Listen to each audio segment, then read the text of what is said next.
Today we're talking about expressions with division. By the end of today's lesson, you should be able to simplify an expression that uses division.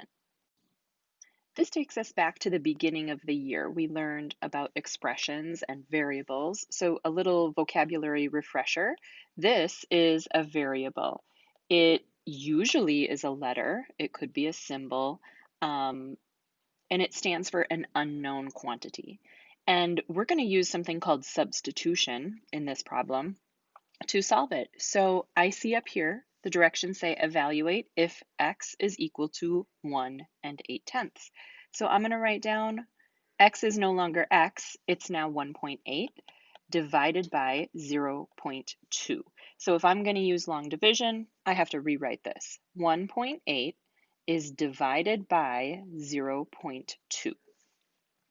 And what I need to do is move my decimals out of the way. If I move this one space to the right, I'm also moving this one space to the right.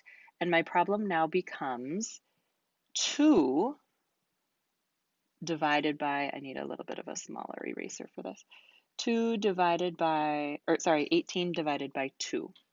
Now, I see that it says 0.2. I don't need that. I don't need that 0 there. Now my eraser is way too small, sorry. I don't need that eraser there. So this becomes a really easy problem, right? 2 goes into 18 9 times. Remember, this is my dividend, this is my divisor, and this is my quotient. Let's try another one. We're using substitution again in this expression. So we want to evaluate if x is equal to 2.5. When I see a variable right next to a number, this is what we call the coefficient, and this is what we call the variable.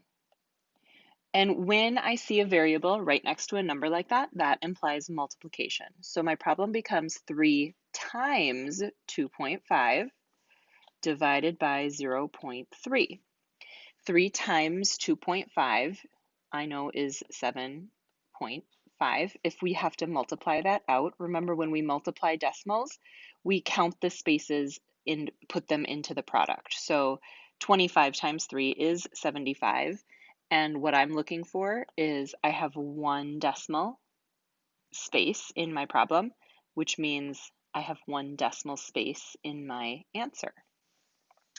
So 7.5 divided by 0.3 becomes a problem that looks like this. And again, we want to move that decimal out of the way, and we're going to move this one out of the way. So our new problem becomes 75 divided by 3. 75 divided by 3 is going to be 25, but we'll do the long division just to double check here. Goes in 2 times, do my subtraction, bring down. 3 goes into 15 5 times. And a lot of you would end right here, but please finish it out. 5 times 3 is 15, and I'm left with 0 remainder. Now, in a problem like this, we can see that, but sometimes we can get a little bit tricked by not finishing our division problem. In this problem, I can see that x is equal to 4, so the first thing I'm going to do is my substitution. So I've got 5 and 4/10 times 4 divided by 3 and 2/10.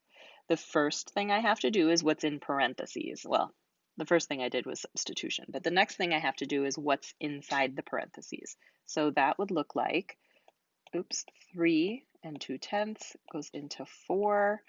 I know I'm going to need to move some decimals around here. So let me take a look. I'm going to move this one time. I'm going to move this one time. Now my problem becomes 40 divided by 32. 32 goes in one time. I'm going to do some subtraction. I have to put a decimal here because I brought down this 0 that wasn't really there. And I'm running out of space. So 32 goes into 82 times. 2 times 32 is 64. I'll do some subtraction. I'm going to bring down another 0. I get 160. When I think about 32 going into 160, I know 5 times 30 would be 150. And I know that 5 times 2 is 10. So I think it's going to work out perfectly. I'm going to pretend like I can write a 5 over here. 5 times 32 gives me 5 times 2 is 10, Okay, I'm left with nothing. So my answer becomes 5.4 times 1 and 25 hundredths. So thinking about this, what we just figured out was that in 4, there are 1.25 groups of 3.2. Now we have to do some multiplication. If you remember from last year, great. If not, here's a refresher for you. When I multiply, I do not have to move my decimals at all. All I have to do is count them when I'm all done. So I'm going to multiply this like a regular problem. So 5 times 4 is 20. 2 times 4 is 8. Okay. 5 times 5 is 25. I'm going to put that 2 back there. 10 plus 2 is 12. I'm going to put that 1 there. And then I'm going to add them up. 7, 6. Okay, so now I'm going to count how many spaces. 1, 2, 3 spaces in my multiplication problem, which means I'm going to start here and I'm going to count 3 spaces to the left. 1, 2, 3. My answer to this problem is 6 and 75 hundredths. So if you think about it, 1, let's think of money because that's what it looks like. If you had $1.25 and you had 5.4 groups of $1.25, here's what you'd end up with, $6.75. This isn't money, but sometimes it's easier to picture that way. So that is how we use substitution with expressions that have division.